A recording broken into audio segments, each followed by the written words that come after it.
네, 감사합니다. 오늘은 죄의 시작이라는 제목으로 여러분과 함께합니다. 선악과 사건을 보면서 우리가 영적 그 원리들을 좀 살펴보려고 합니다.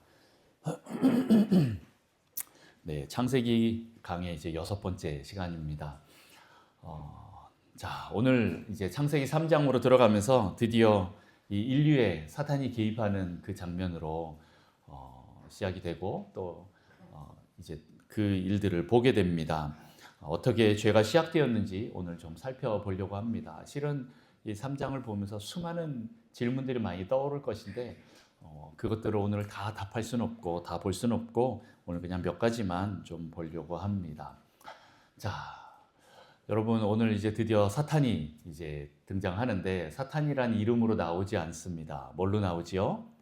뱀으로 나옵니다. 그런데 우리가 이제 흔히 이해하기로 이 사탄은 어떤 존재인가라고 생각할 때 많은 견해들이 있지만 이제 첫 번째 제가 믿는 견해는 뭐냐면 하나님의 천사장이었다라는 것이죠. 하나님께서 창조한 하나님 옆에서 가장 최측근에서 하나님을 찬양하고 높이는 그런 천사장이었다라는 겁니다. 그런데 이 천사가 뭐 어떤 본문에 보면 루시엘이다 뭐 이렇게 생각하기도 하는데 그 루시엘이 이제 타락함으로 루시퍼가 되었다라고 얘기를 하기도 합니다. 어쨌든 이 루시퍼가 사탄이 이제 하나님을 공격하고 싶은데 하나님은 공격할 수가 없어요. 직접적으로 할 수가 없기 때문에 하나님이 사랑하시는 그 인간들을 어떻게 하나님과 관계를 떨어뜨려 놓을까 이런 마음으로 이제 타락시켜서 하나님과 이제 분리시켜서 하는 그 작전으로 변경을 합니다. 그래서 작전을 짠 게 뱀을 스카우트합니다. 네, 뱀을 스카우트해서 그가 작전을 짭니다. 우리 1절 말씀을 다 같이 한번 볼까요? 창세기 3장 1절 말씀 같이 읽습니다. 시작. 그런데 뱀은 여호와 하나님이 지으신 가장 간교하니라. 뱀이 여자에게 물어 이르되 하나님이 참으로 너희에게 동산 모든 나무의 열매를 먹지 말라 하시더냐. 아멘. 네. 오늘 첫 번째 원리는 죄는 어떻게 시작되었나 볼 때 사탄은 유혹하여서 의심으로 접근한다라고 이렇게 써놨습니다. 오늘 사탄의 전술은요 유혹입니다. 그런데 직접적으로 유혹하지 않나요? 어떻게 합니까? 그 하수에 있는 뱀을 이용합니다. 왜 그렇습니까?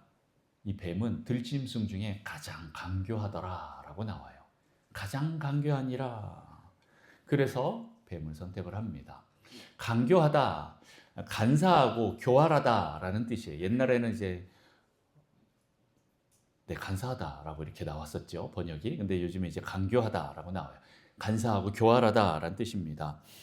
간사는 무슨 뜻일까요? 나쁜 꾀가 있어서 거짓으로 남의 비위를 맞추는 태도가 있다. 이렇게 설명을 해요. 자기 이익을 위해 남의 비위를 맞추며 알랑거린다. 다시 말해서 겉으로 능청 떨어서 속인다. 이런 뜻이 있어요. 그리고 교활은 이제 간사하고 꾀가 많다. 이런 뜻이기도 한데 나쁜 꾀를 말하는 거죠. 간사하다는 걸 말하는 건데 또 다른 쪽으로 얘기를 하면 화려하다. 이런 뜻도 있어요. 그리고 세상적이고 감각적이다. 다시 말해서 자기 술수, 자기 방법, 어떤 세상의 방법, 이런 영리함 이런 것들을 말하는 거예요. 간사하고 교활하다라고 할 때 그런 의미들이 같이 있는 거예요. 우리가 이제 시험 볼 때 보통 이제 치트를 많이 할 때 이제 컨닝한다 이런 표현 쓰잖아요. 컨닝하다도 이제 간사하다 이런 뜻입니다. 자, 어쨌든 뱀은 사단은 이런 화려한 뱀을 이용하는 거예요. 뱀의 이 화려함을 이용하고 어떻게 합니까? 자기는 뒤에 숨습니다. 그리고 뒤에서 조종하는 거예요. 원수는요, 어떤 힘이 아니라 영리함으로, 간교함으로 우리를 공격해 옵니다. 여러분 그것들을 기억하셔야 됩니다. 잘 아셔야 됩니다. 원수는 이런 영리함을 통해서 우리의 생각이나 사고를 조작하려고 하는 그 특징이 있어요. 그래서 여러분 하나님은요 영리함보다는요 순수함을 더 원하셔요. 네, 개방성, 그러니까 자기 자신을 정직하게 오픈하는 그런 자를 하나님이 더 실은 원하시는 거예요. 그래서 여러분 성도들은요 투명하고 정직해야 합니다. 그리고 개방성이 있고 떳떳해야 되고 진실하고 신실해야 합니다. 여러분 그렇게 되시기를 축복합니다. 자, 어쨌든 뱀은 영리하고 화려하고 간사하고 꾀가 많았어요.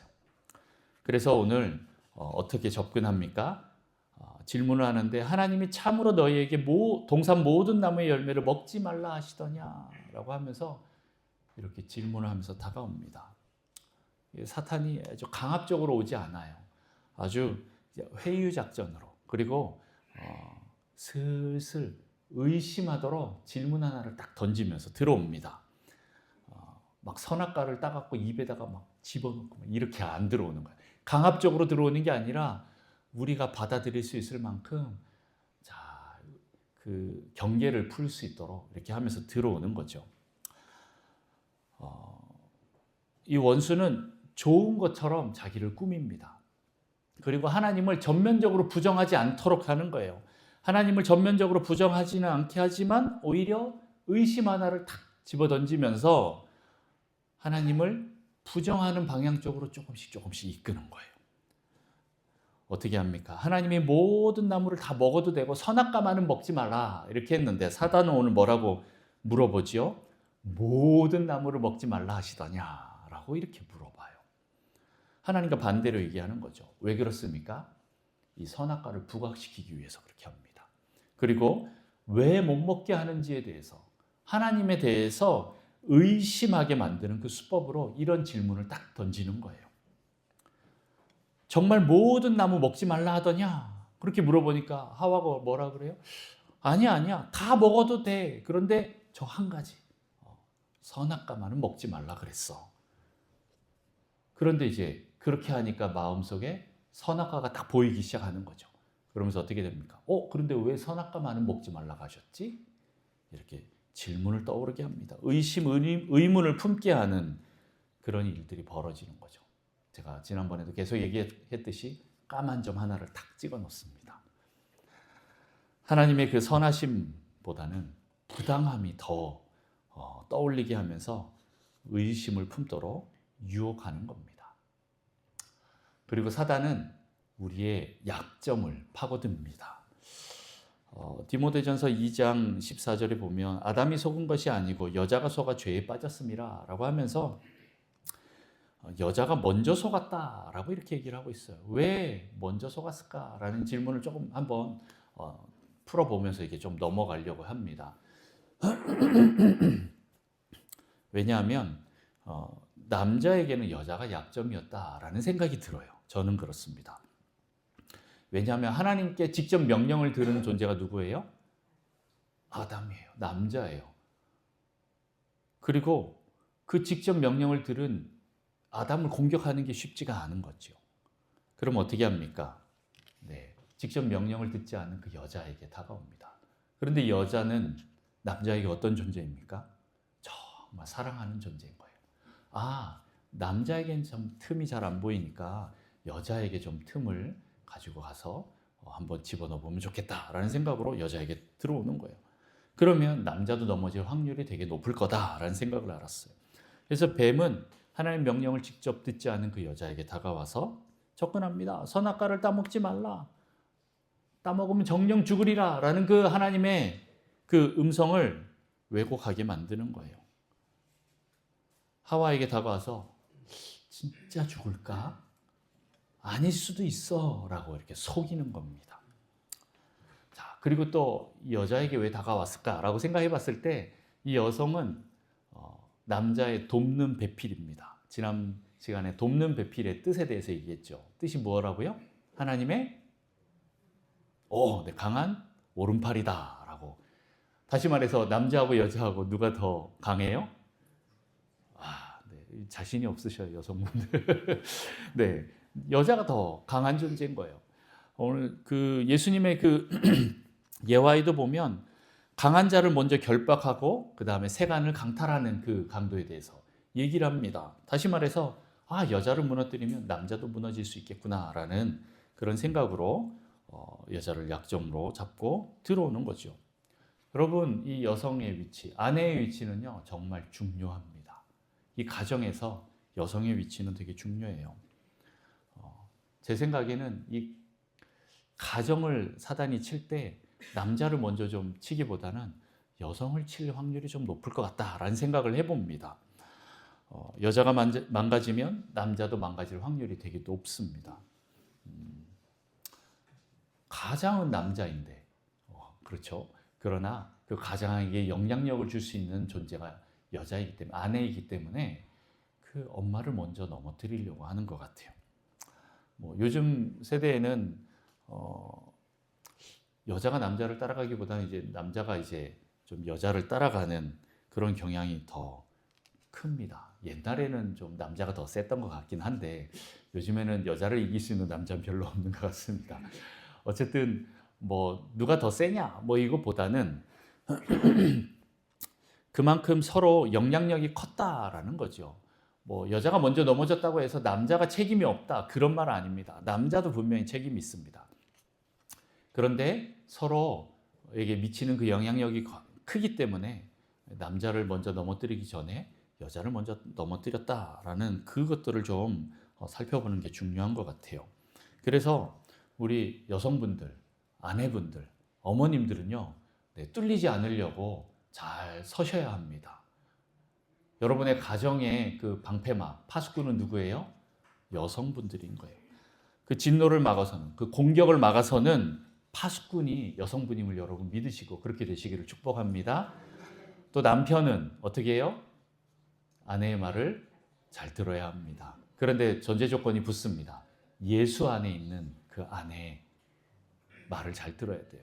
예수님 바깥으로 나가 있는 그런 분들은 남편분들이 잘 정리해 주셔야 합니다. 네, 질서를 잘 잡아 주셔야 돼요.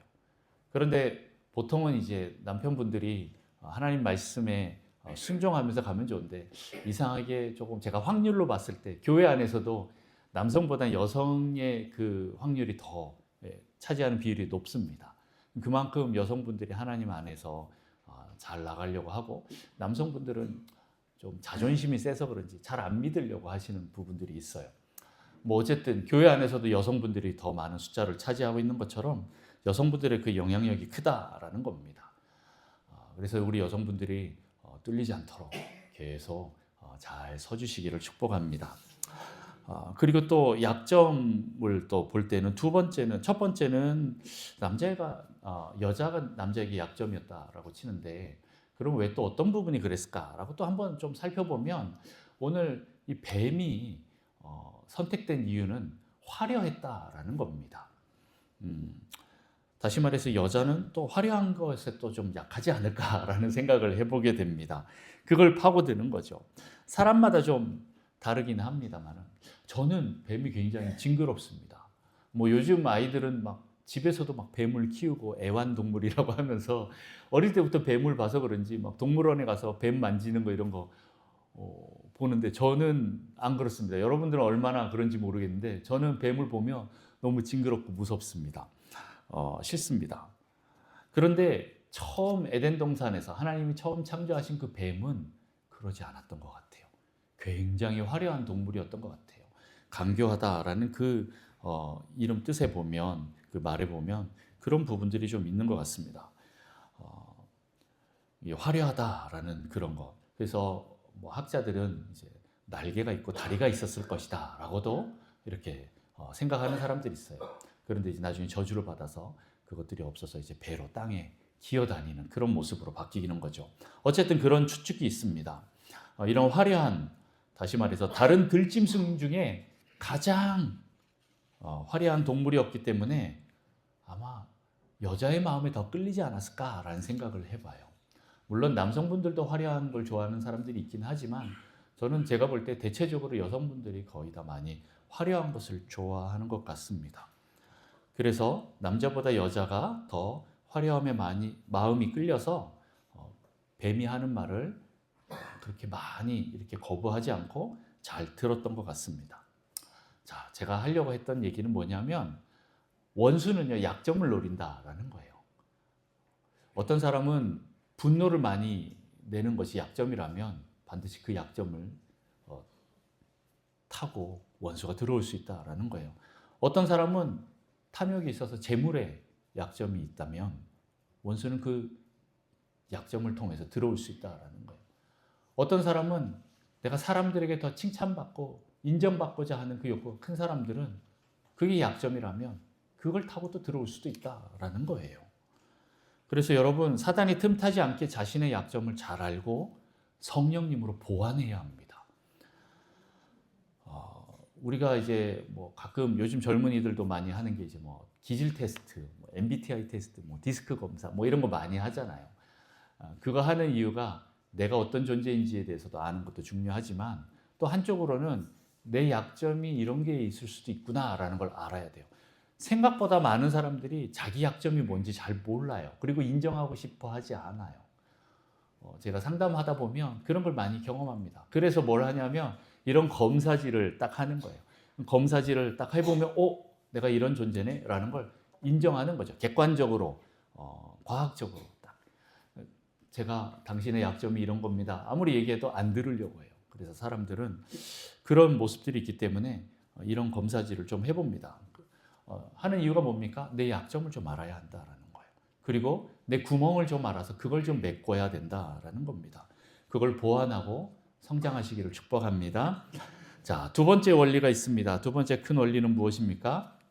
말씀을 왜곡하면 불순종이 시작된다라는 거예요. 우리 2절, 3절 말씀을 좀 보겠습니다. 2절, 3절, 제가 2절, 여러분의 3절 있습니다. 여자가 뱀에게 말하되 동산나무의 열매를 우리가 먹을 수 있으나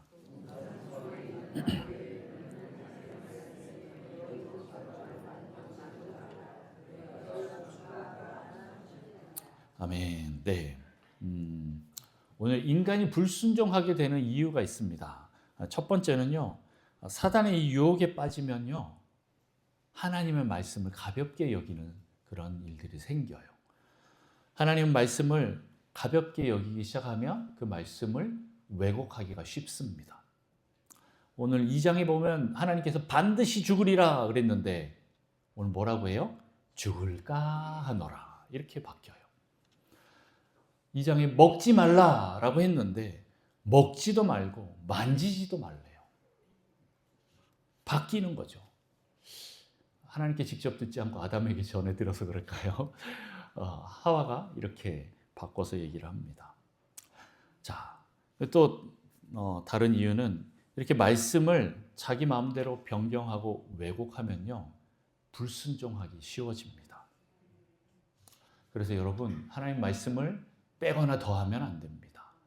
있는 그대로 믿어야 해요. 여러분, 말씀의 권위를 떨어뜨리지 마십시오.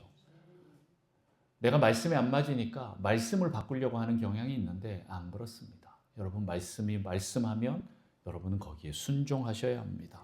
말씀은 말씀입니다. 내 생각, 내 감정으로 그것들을 바꾸지 마십시오. 여러분, 하나님 말씀에 목숨을 걸고 믿어야 합니다. 오늘 처음 찬양할 때 어떻게 합니까? 말씀에 목숨을 걸어야 됩니다. 여러분, 그렇게 되시기를 축복합니다. 여러분, 진리를 선택하십시오. 시간이 지나도 하나님 말씀은 말씀이고 여전히 우리를 위한 유일한 길임을 여러분 아시길 바랍니다. 그렇게 하나님 말씀을 가볍게 여기면 사단이 들어오는 통로가 됩니다. 하나님 말씀을 경외함으로 여러분 목숨 걸고 지키셔야 합니다. 그러지 않으면 사단이 우리를 죽이려고 들어옵니다. 오늘 4절, 5절 말씀 같이 또 한번 읽어봅니다. 제가 4절, 여러분이 5절. 뱀이 여자에게 이르되 너희가 결코 죽지 아니하리라.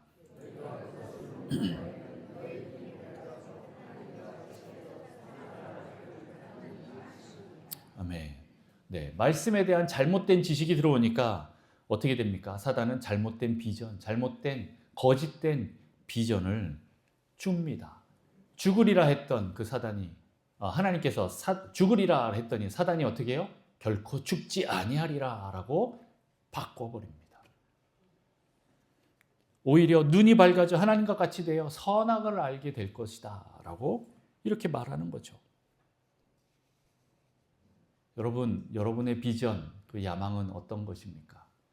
혹시 그 잘못된 비전이 들어오면 내 인생이 잘못되게 간다라는 걸 여러분 아십니까?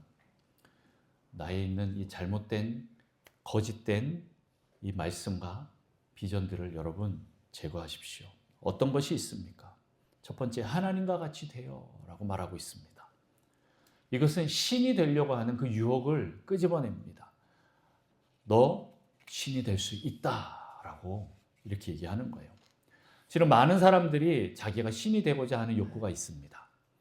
여러분, 우리 아이들 데리고 놀이터 가서 같이 놀아봤죠. 그럼 남자애들 막 4살, 5살 이렇게 된 애들이 막 열심히 뛰어다니다가 제 조카가 그러더라고요. 하루는 제일 높은 미끄럼틀 위에 올라가더니 뭐라고 합니까?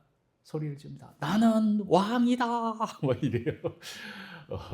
그러니까 자기가 최고가 되고 싶어하는 그 욕구가 다 있다라는 거예요. 여러분도 한번 가만히 살펴보십시오. 여러분 자신 한번 정직하게 한번 돌아보십시오. 여러분 하나님 없이 내 마음대로 좀 살고 싶어 하지 않으십니까?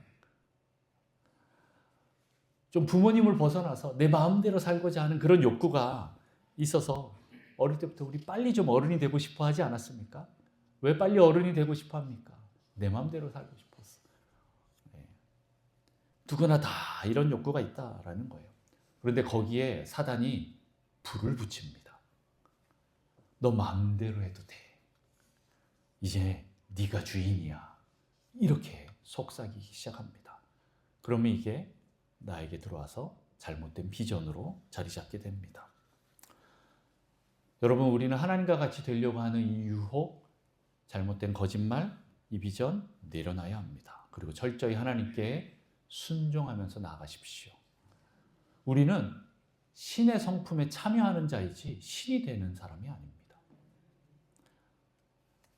내가 의존적인 신이지 자존적인 신이 아니다라는 거예요. 다시 말해서 창조주 하나님이 누구인지 항상 우리는 그 분이 누구인지 분명하게 인식하고 있어야 한다라는 것입니다.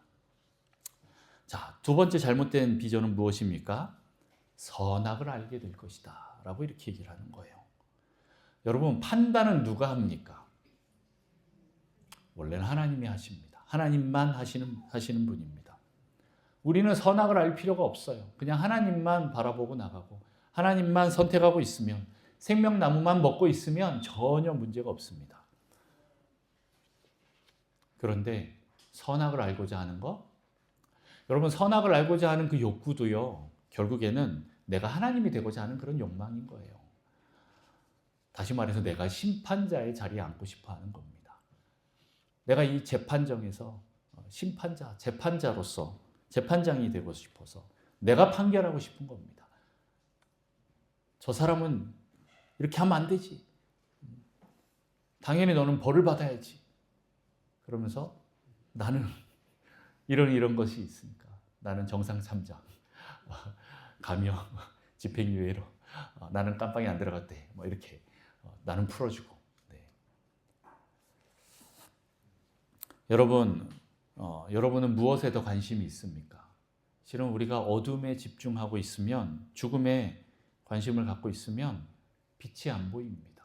여러분, 빛에 관심을 가지고 빛을 바라봐야 됩니다. 어둠을 묵상하지 마십시오. 하나님만 묵상하고 빛만 바라보십시오. 그렇게 여러분 하나님의 성품을 바라보시고 그 하나님의 사랑, 그 하나님의 관용, 용서하심, 여기에 여러분 집중하십시오. 왜냐하면 하나님이 선이시기 때문에 그렇습니다. 선악을 알게 할 때 악은 알 필요가 없습니다. 우리가 선을 바라봐야 됩니다. 선이신 그 하나님께 집중해야 하는데 그 하나님을 벗어난 것은 악입니다. 그래서 우리는 악에게 집중할 필요 없어요. 하나님께 계속 집중하고 있으면 하나님이 아닌 것이 딱 들어올 때 우리는 그냥 바로 아는 거예요. 이 악이 뭔지 많이 연구할 필요 없어요. 오늘은 좀 사단에 대해서 얘기를 하다 보니까, 죄에 대해서 얘기를 하다 보니까 이런 것들을 좀 더 많이 얘기를 하는데, 여러분 계속 하나님을 더 집중하면서 바라보며 가시기를 축복합니다. 지난 시간에 얘기했던 그 흰 도화지의 까만 점, 이거 기억하시면 돼요. 실은 이게 영분별 할 때 쓰는 얘기인데, 영분별 한다라고 하면서 사람들이 야, 너 안에 이런 악이 있어 하면서 넌 무슨 영 하면서 뭐 악한 게 뭐고 단점이 뭐고 약점이 뭐고 계속 거기에 많이 포커스를 맞춥니다. 근데 그렇게 할 필요가 없어요. 하나님이 창조하신 원래의 모습, 그 선한 모습, 오리지널 디자인이 뭔지를 계속 거기에 포커스를 맞추고 집중해야 합니다. 그걸 보지 않으면 사람들이 사랑의 그 눈이 없어지면서 그 사람의 까만 점만 보이기 시작하는 거예요. 여러분, 사람들을 바라볼 때 하나님의 그 사랑의 눈으로 보시기를 축복합니다. 예언 사역도 마찬가지. 어떤 사람들은 은사적으로 막 하면 뭐 따지는 것처럼, 아니면 너 나중에 어떻게 뭐 된다, 뭐 이렇게 이런 예언만 합니다. 그런데 진짜 예언으로 들어가면, 사랑 단계 수준의 그 예언으로 올라가면 어떻게 되냐면 하나님의 최선책이 무엇인지, 차선책이 무엇인지 알려주는 거예요. 그리고 그것을 순종하고 따라가도록 돕는 것입니다. 다시 말해서 그 사람이 하나님의 최선이 무엇인지를 알고 그걸 선택하도록, 스스로 그것을 선택하도록 돕는 거예요. 그게 예언인 거예요. 네, 너 어떻게 된다, 뭐 이게 예언이 아니라 네가 어떤 존재이고 하나님이 너를 만드신 그 목적이 있고 너를 향한 그 놀라운 계획이 있어. 너는 그것을 선택하고 가야 돼 라고 얘기를 하는 거예요. 그게 예언이지요. 계속 너 뭐 언제 뭐 어떻게 된다, 동쪽으로 가라, 서쪽으로 가라, 이러면 안 됩니다. 자, 이렇게 사탄이 거짓된 비전을 주는 이유가 무엇입니까? 사탄은 원래 거짓말쟁이이기 때문에 그렇습니다. 거짓의 아비, 거짓의 원조이기 때문에 그렇습니다. 여러분, 그 사탄은 원래 거짓말하는 자예요. 그러니까 이런 거짓된 비전을 주는 거예요. 그리고 우리를 하나님으로부터 갈라놓기 위해서 그렇다라는 겁니다. 요한복음 8장 44절 말씀 우리 같이 한번 읽어볼까요? 요한복음 8장 44절 시작. 너희는 너희 아비 마귀에게서 났으니 너희 아비의 욕심대로 너희도 행하고자 하느니라. 그는 처음부터 살인한 자요 진리가 그 속에 없으므로 진리에 서지 못하고 거짓을 말할 때마다 제 것으로 말하나니 이는 그가 거짓말쟁이요 거짓의 아비가 되었습니다. 네, 사단은요 거짓말쟁이고 거짓의 아비입니다. 그래서 하나님에 대해서 왜곡시키고 오해시킵니다. 하나님의 그 선함을 곡해하고 의심 가지게 해서 그 하나님의 뜻에서 순종하지 못하도록 돌이키게 하는, 돌아서게 만드는 자예요. 어떻게 해요? 거짓말을 통해서 하나님과 인간을 서로 이간시키는 거죠. 하나님은 이간이 되지 않겠지만 우리 인간들이 그 이간이 되는 거예요. 음란과 이간의 대명사 사탄입니다. 사탄. 네. 그리고 자신은 어떻게 합니까? 뒤로 물러서서 자기가 안 한 것처럼 이렇게 싹 뺍니다. 대리인을 내세워서, 왜요? 자기 손엔 피를 안 묻히려고. 자신은 여전히 선한 존재로 남아 있으려고, 나는 괜찮은 존재야 라고 선한 척 하는 거죠. 그리고 중간에 이용당한 자, 이용 다 하면 쓰고 버려버립니다. 이용하는 존재를 위한 게 아닙니다. 자, 여러분, 거짓말하는 자는요 하나님 나라에 들어갈 수가 없습니다. 많이 찔리시죠?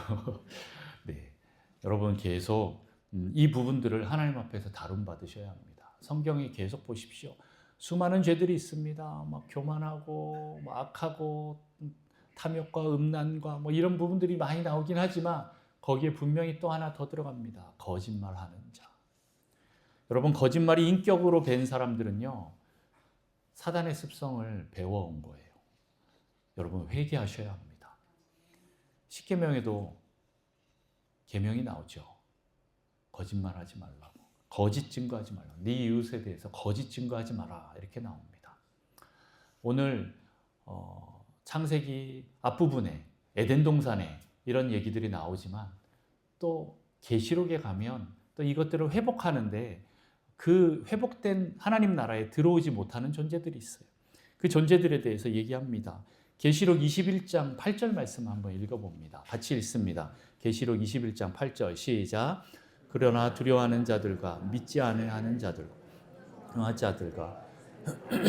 음행하는 자들과 점술가들과 우상 숭배자들과 거짓말하는 모든 자들은 불과 유황으로 타는 못에 던져지리니 이것이 둘째 사망이라.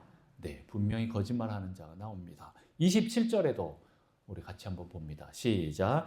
무엇이든지 속된 것이나 가증한 일 또는 거짓말하는 자는 결코 그리로 들어가지 못하되 오직 어린 양의 생명책에 기록된 자들만 들어가리라. 분명히 나옵니다. 22장에도 가면 22장 15절 말씀도 같이 한번 읽어봅니다. 시작. 개들과 점술가들과 음행하는 자들과 살인자들과 우상 숭배자들과 미 거짓말을 좋아하며 지어내는 자는 다 성밖에 있으리라. 네.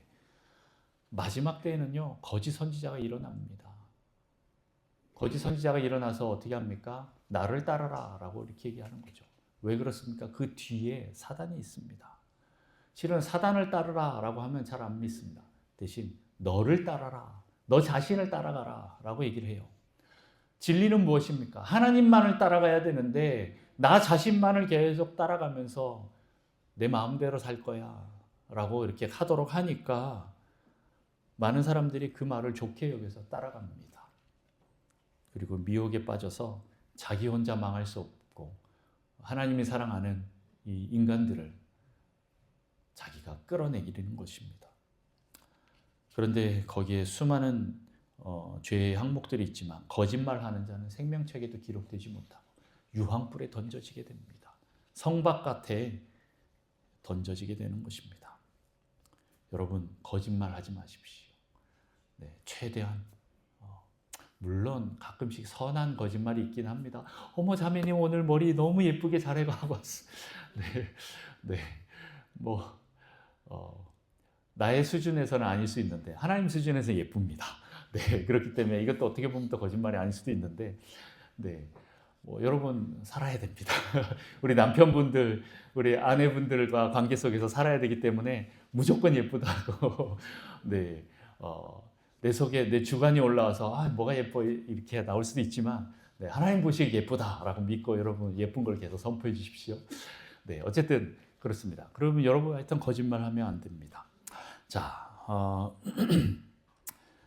그리고 어떤 분들은요 또 영적으로 막 이렇게 저렇게 하다가 보면 사단과 대화하는 사람도 있어요. 귀신과 대화하는 사람들이 있어요. 막 축사 사역할 때 여러분 그런 거 많이 경험을 안 해보셨는지 모르겠는데 예전에 보면 막 어떤 사역자들이 막 귀신아 떠나가라 그러는데 막 너 어디서 왔냐, 왜 들어왔냐, 뭐 때문에 들어왔냐, 너 거기서 원하는 게 뭐냐, 뭐 이렇게 계속 물어보는 사람들이 있어요. 귀신들하고는 원래 대화하는 것이 아닙니다. 원래 사탄은 속이고 멸망시키고 죽이는 존재이기 때문에 그 말을 다 믿으면 안 돼요. 전부 다 속임이고 거짓이에요. 귀신하고 말하다가 약점 잡히면 혹시 그 틈을 또 그대로 타고 들어옵니다. 여러분 귀신하고 대화해서 이길 자신 있습니까? 여러분 귀신과 대화하는 게 아니에요. 옛날에 귀신을 요즘에 어떻게 생각하는지 모르겠지만 한때 이제 귀신론 할 때 잘못 나왔던 것 중에 하나가 뭐냐면 우리나라 사람들이 이제 믿고 있었던 그 귀신론으로 이제 김기동 계열의 그 귀신론의 문제가 뭐냐면 귀신은 사람이 죽어서 되는 거라고 믿었어요. 여러분도 혹시 그렇게 생각하시는 분 안 계세요? 귀신은 원래 옛날부터 있었어요. 그런데 사람이 죽어서 되는 거라고 생각하는 거죠. 예를 들어서 60세가 그 사람의 운명인데 55세에 사고로 죽었어. 그럼 어떻게 합니까? 5년 동안 이 구천을 떠도는 거예요. 그래 맨날 제사 지내시고 막 이렇게 하는 거죠. 잘 달래보는 거예요. 안 그러면 막 그 화를 나한테 끼친다라고 생각하니까 귀신을 달래려고 합니다. 그리고 많이 속았지요. 귀신 너 누구냐 막 무당이 와서 얘기하는데 뭐 네 죽은 할머니다 뭐 이렇게 얘기하고 있으면 진짜 할머니 목소리 내면서 다가오니까 사람들이 깜빡 속습니다. 귀신인지 모르고 할머니인 줄 아는 거예요. 그러니까 내가 열심히 제사를 지내야겠다 뭐 이렇게 바뀌는 거죠. 그래도 실제로 또 그런 것도 봤습니다. 귀신아 떠나가라 그랬더니 뭐 이렇게 너 어디서 왔냐 뭐 다시 돌아가라 뭐 이렇게 얘기를 하는데 내가 노잣돈이 없어갖고 못 간다고 막 이래요. 그러면 알았다고 하고 깜빡 속아서 이렇게 돈을 줍니다. 그럼 어떻게 합니까? 이게 필요해서 그럴까요? 받은 사람이 훅 날리면서 헤 싫어 하고 안 가. 실제로 이래요. 네. 귀신이 대화하다 보면 속습니다. 귀신은 그냥 대적하고 축사하면 되는 겁니다. 그곳에 있지 말아야 하는 거 그냥 내보내면 됩니다. 악과는 대화하거나 타협하는 게 아니에요. 영적 질서에 따라서 대적하고 쫓아내면 됩니다. 여러분 안에 거짓말로 들어온 모든 것들 너무 막 풀어내려고 애쓰지 마시고 하나님 진리로 그냥 내보내십시오. 씻어버리십시오. 그것이 더 이상 나에게 영향력 주지 않도록 진리로 대처하시면 좋겠습니다. 자, 여러분, 예전에도 제가 말씀드렸듯이 항상 여러분들 영적 순발력을 가지시고 판단을 어떻게 해요? 판단을 보려고 하나님께 그 판단을 맡겨드리고 열어놔야 합니다. 하나님 뜻만 받아들이는 그 온유함이 있기를 여러분 축복합니다. 늘 성령님이 지배하도록 여러분 열어놓으셔야 합니다. 내 영혼을 얼마나 하나님께 내어드려서 성령님께 내어드려서 성령님이 나를 장악하시도록 하느냐, 이게 관건인 거지요. 네. 내 안에 까만 점들만 계속 뽑아내려고 하지 마시고, 물론 처음에 주님을 처음 만나고 나면, 예수님을 처음 만나면 너무 그 환한 빛에 의해서 내 어둠이 다 드러나기 때문에 회개하는 시간들이 반드시 있습니다. 그러나 거기에 평생 포커스를 놓지 마십시오. 그 모든 것을 해결하신 예수 그리스도와 그 십자가 보혈을 여러분 계속 바라보면서 가시기를 축복합니다. 여러분 계속 성령님께 여러분의 마음을 열어놓고 성령님을 제한하지 마십시오. 성령님의 나를 이용하시도록 여러분을 내어드려야 합니다. 그러지 않으면 귀신이 와서 나를 계속 거짓으로 이끌고 갑니다. 세상으로, 다른 사람에게, 거짓말에게 여러분 마음 열어놓지 마십시오. 자, 어쨌든 사탄은요, 우리가 하나님 말씀에 순종하지 못하게 하는 게 최대 관심사예요. 그래서 불순종하게 만듭니다. 여러분 하나님께 순종하십시오. 안 그러면 원수가 먼저 우리에게 와서 불순종하도록 만들 겁니다. 사단은 이렇게 우리에게 묻고 의심하게 해서 계속 유혹을 해서 거짓으로 말씀을 왜곡시키려고 합니다. 그래서 우리 안에 그 불순종으로 이끌게 하는 것입니다. 자, 세 번째 원리입니다. 무엇인가요? 읽어볼까요? 시작. 욕망을 묵상하면 결국 죄를 실행하게 된다.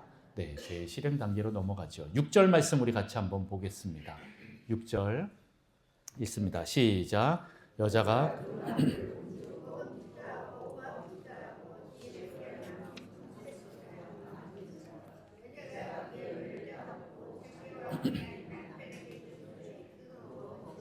아멘. 네.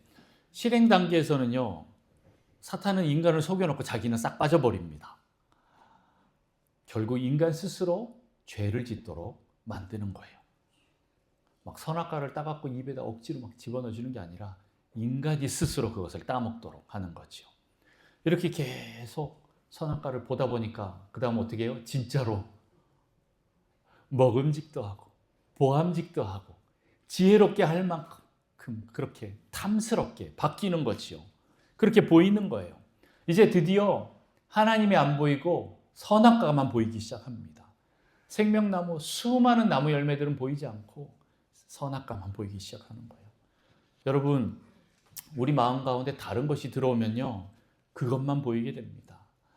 여러분, 그래서 우리가 무엇을 묵상하느냐가 되게 중요한 거예요.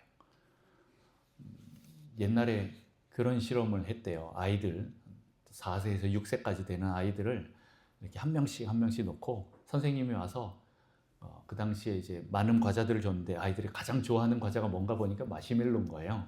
그래서 마시멜로를 주면서 야, 너 이거 먹지 않고 15분 기다리면 내가 나갔다가 들어와서 2개 줄게 그래요. 그리고 선생님이 마시멜로 딱 놔두고 나갑니다. 그러면 4살짜리 아이들은 어떻게 할까요? 여러분은 어떻게 할 것 같아요? 15분 하고까지 기다려보지 라고 하는데 애들은 그거 못 기다리는 거예요. 눈앞에 이게 있으니까 계속 이것만 보니까 어떻게 합니까? 선생님 나가자마자 낼름 집어 먹습니다. 그리고 어떤 아이들은 저 베베 꼬면서 15분 애들한테 되게 길거든요.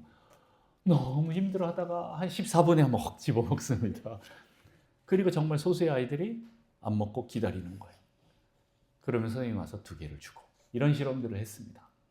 뭐 여러 가지 의미가 있는데 이제 제가 말하고자 하는 건 뭐냐면 내가 계속 보는 것들, 묵상하는 것들은요, 나를 이끌고 갑니다. 내 마음에 요 마시멜로 조그만 게 갑자기 이만큼 커져서 나 안에 전부로 다가와요. 다른 어떤 것들이 나를 채우지 않고 마시멜로만 보이는 것처럼 그렇게 됩니다. 여러분 무엇을 묵상하고 바라봅니까? 제가 하나님 말씀 계속 묵상하라고 하는 이유가 이것입니다. 우리 뭐 젊은 청년들 뭐 이렇게 게임도 많이 하잖아요. 특별히 난 게임 한다고 사람 안 죽여. 게임처럼 안 할 거야라고 하지만 가끔씩 아주 가끔씩 이게 행동으로 나오는 친구들이 있어요. 그런 친구들은 좀 문제가 있는 거죠. 고장 난 거예요. 그런데 물론 이제 게임이 아니어도 뭐 다른 걸 통해서 나올 수는 있긴 하지만 이 부분들을 볼 때 이 친구가 그동안 무엇을 묵상했는지 계속 바라봤는지 알 수가 있는 거죠. 여러분 욕망의 그 활성화가 일어나면요. 결국 행동으로 이어진다라는 거예요. 실행한다라는 거예요. 드디어 여자가 먹고 남편도 먹게 합니다. 결국 선악과를 따먹고 이제 다 타락하게 되는 거예요. 그런데 그 뒤의 모습도 자기 마음대로 합니다. 우리 7절 말씀 볼까요? 7절 같이 읽습니다. 시작. 이에 그들의 눈이 밝아져 자기들이 벗은 줄을 알고 무화과 나무 잎을 엮어 치마로 삼았더라. 네, 죄가 딱 들어오니까 제일 먼저 어떻게 됩니까? 눈이 밝아져 자기들이 벗은 줄 아는 수치심이 생겨요. 죄를 지은 사람들이 제일 먼저 다가오는 게 수치심이고 죄책감이에요. 두려움이 들어오는 겁니다. 이런 게 생기니까 어떻게 합니까? 자기 방식대로 해결을 하려고 해요. 어떻게 해요? 나뭇잎으로. 햇볕을 탁 쨍쨍 내리쬐면 어떻게 돼요? 여기에 말라갖고 떨어져 올라가는 얼마 못 가는 그 나뭇잎. 바람 불면 펄럭펄럭거려서 보일 것 같은 그런 나뭇잎. 이걸로 치마를 만들어서 가려보려고 해요. 인간의 수준이 이 정도예요. 죄를 지은 인간의 수준이 이거밖에 안 돼요. 내가 하나님처럼 될 거라고 생각했는데 안 그렇다라는 거예요. 오히려 수치와 죄책감과 두려움만 더 커졌다라는 겁니다. 네, 결론으로 넘어갑니다. 우리는 아담과 하와가 넘어진 이유를 살펴봐서 사탄의 그 전략과 유혹에 넘어가지 않도록 나를 지켜야 합니다. 우리가 넘어진 이유를 오늘 좀 이걸 너무 많이 묵상할 필요는 없지만 그래도 좀 알고는 있어야 되는 이유가 사탄이 이런 유혹과 전략으로 많이 들어오기 때문에 이게 원수구나라는 걸 알고 나를 지켜서 넘어지지 않도록 하는 게 중요하고 그렇게 하면서 어떻게 해요? 생명 대신 하나님을 계속 바라보는 게 중요합니다. 여러분 영적 전쟁하면 하나님과 막 사단이 싸우는 것처럼 생각하잖아요. 그리고 막 이게 사단에게 많이 집중하잖아요. 그게 아니라는 거 아세요? 네. 하나님과 사단은요 서로 대적할 수 있는 존재가 아니에요. 동급이 아니라는 거지요. 네. 하나님이 나타나면 어떻게 해요? 사단은 도망갈 수밖에 없는 그런 존재예요. 오히려 하나님은 자신의 영광을 위해서 이 귀신을 이용할 수도 있는 그런 존재인 거예요. 하나님이 허락해야만 이 귀신은 우리 성도들을 괴롭힐 수 있는 거지요. 그런데 만약 우리 성도들이 귀신에게 당하고 있다? 그거는 하나님의 법칙에 순종하지 않아서 그럴 가능성이 큽니다. 원래는 귀신은 하나님의 자녀들, 하나님의 성도를 건드릴 수가 없는 게 정상인 거예요. 그런데 내 안에 무언가 하나님의 그 법칙으로부터 벗어난 게 있다면 구멍이 열리는 겁니다. 그럼 영적 전쟁이 뭐냐? 영적 전쟁은요, 내 안에서 두 사람이 싸우는 거예요. 즉, 내 자아와 싸우는 것입니다. 하나님의 뜻대로 순종하지 않는 내 옛 자아가 이기면, 승리하면 어떻게 돼요? 귀신이 나에게 와서 고리를 걸고 나를 가지고 이리저리 놀아나게 합니다. 그러나 하나님의 뜻에 내가 순종하면, 성령으로 살면, 옛사람이 아닌 새사람으로 산다면 귀신은 나를 건들 수가 없습니다. 왜냐하면 귀신은 일정한 룰대로 움직이기 때문에 그렇습니다. 영적인 세계가 있다라는 거죠. 영적인 규칙이 있다라는 거죠. 여러분, 하나님을 더 알고 연구하시고 하나님만 바라보시길 바랍니다. 그렇게 할 때마다 어둠은 그냥 드러날 뿐이에요. 내 안에 이런 어둠이 있구나 하고 회개하고 치우셔야 됩니다. 빛으로 다시 대체해야 됩니다. 진리로 나를 세워야 합니다. 빛 대신 하나님만 묵상하고 여러분 바라보십시오. 그렇게 하면 할수록 귀신은 계속 떠나갈 수밖에 없습니다. 계속 우리가 귀신의 포커스를 맞춰서 떠나가라 싸울 필요 없이 주님을 포커스를 맞춰서 여러분 보십시오. 그리고 내 자아가 이 귀신에게 낚이진 않는지 자기를 한번 돌아보셨으면 좋겠습니다. 자, 오늘 원수 사탄은요, 우리에게 하나님을 의심하도록 접근합니다. 이 유혹에 넘어가면 사탄은 어떻게 합니까? 말씀을 왜곡해서 거짓말로 우리를 묶어버려요. 속입니다. 그리고 잘못된 비전, 거짓된 비전을 줍니다. 너 신이 될 수 있어. 너 마음대로 살아. 네 마음대로 살아. 네가 판단하는 대로 살아. 이렇게 원수는 얘기를 합니다. 그런데 이 거짓말이 우리에게 들어오면 어떻게 됩니까? 스스로 하나님을 배신하게 되는 거예요. 배반하고 불순종하게 됩니다. 뱀이 억지로 와서 선악과 따먹는 그런 게 아니라 내가 스스로 선악과를 따먹는 거예요. 하나님이 정말 슬프도록 하나님과 관계를 이간시키도록 하기 위해서 그렇게 한 겁니다. 원수의 그 거짓으로 인해서 하나님을 오해하게 만들고, 그래서 내 안에 이 잘못된 욕망이 나를 노예 삼아서 죄를 짓게 한다라는 거예요. 하나님과 우리 사이를 벌리고 결국 하나님 말씀에 순종하지 못하도록 하는 이 일을 원수가 한다라는 것입니다. 여러분, 거짓에 속지 마시고 또 하나님 말씀에 순종하여서 죄를 이기시는 여러분 되시기를 축복합니다. 날마다 우리가 예수 그리스도를 바라보고 하나님 말씀을 바라보고 나아가시기를 축복합니다. 기도하겠습니다. 하나님 아버지, 감사합니다. 오늘 저희에게 거짓으로 다가왔던 원수의 그 거짓말들이 다 드러나길 원합니다.